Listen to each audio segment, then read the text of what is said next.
Russian offensive operations in eastern Ukraine made minor advances on April 28. Russian forces attacking southwest from Izyum likely seek to bypass Ukrainian defenses on the direct road to Slovyansk.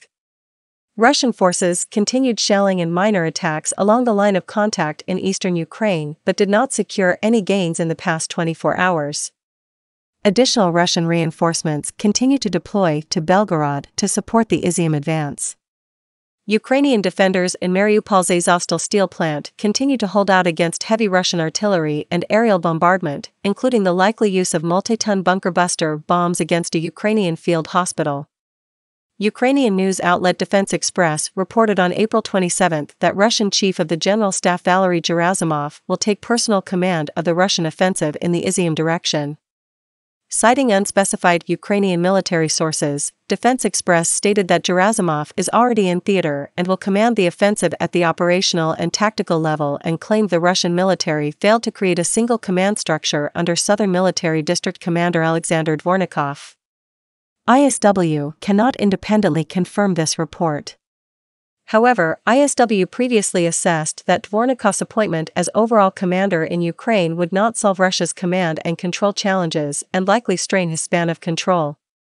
If confirmed, the appointment of Russia's senior general officer to command tactical operations indicates both the importance of the Izyum drive to Russia's war in Ukraine and the breakdown in the Russian military's normal chain of command. Russian forces increased the tempo of artillery and airstrikes against Ukrainian positions in the Azovstal facility on April 28 and directly targeted a Ukrainian field hospital.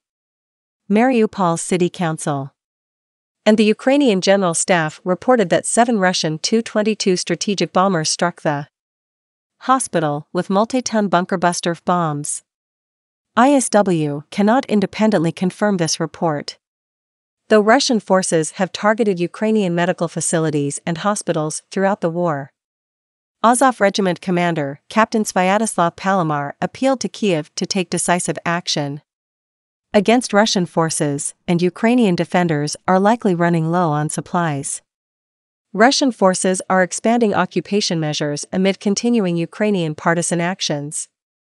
Advisor to the mayor of Mariupol Petro Andriushenko stated that Russian forces are posing as social services employees to collect information on Mariupol residents and other local government sources. Reported that Russian forces continued widespread detentions of Ukrainian civilians. The Ukrainian General Staff claimed Ukrainian Special Operations Forces and organized partisan groups destroyed a railway bridge in Yakimivka, near Melitopol, used to transit supplies from Crimea towards Mariupol.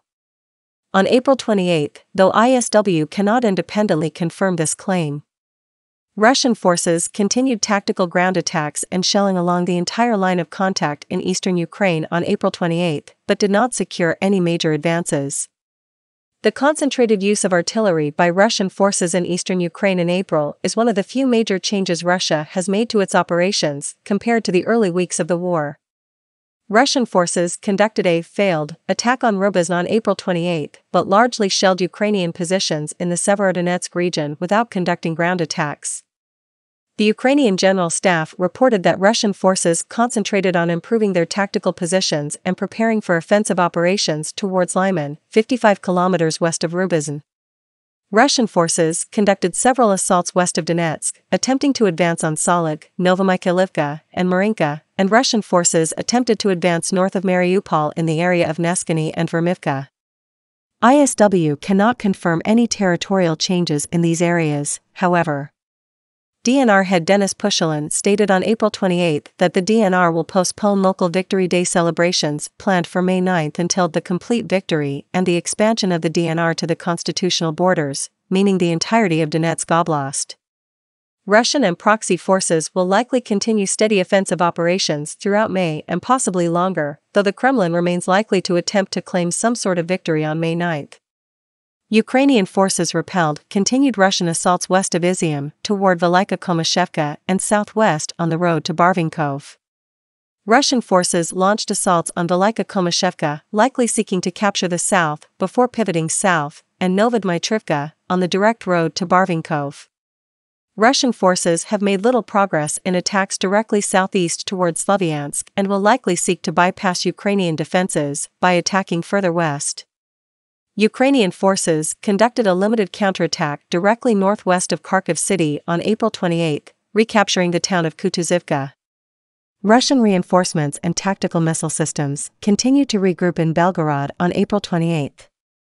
The Ukrainian General Staff reported that up to 5 Iskander-M ballistic missile formations are active in Belgorod Oblast. Damaged Russian airborne units on the Izyum front are rotating back to Belgorod for refit, and elements of the 29th Combined Arms Army deployed to an unspecified location in Kharkiv Oblast.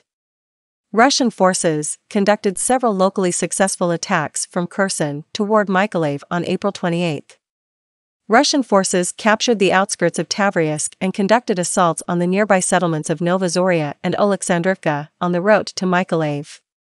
Russian forces likely intend to capture the western border of Kherson Oblast and threaten Mykolaiv, but are unlikely to be able to renew assaults on the city itself in the near future. Ukrainian forces repelled Russian attacks north towards Kryvyi Rih in the past 24 hours.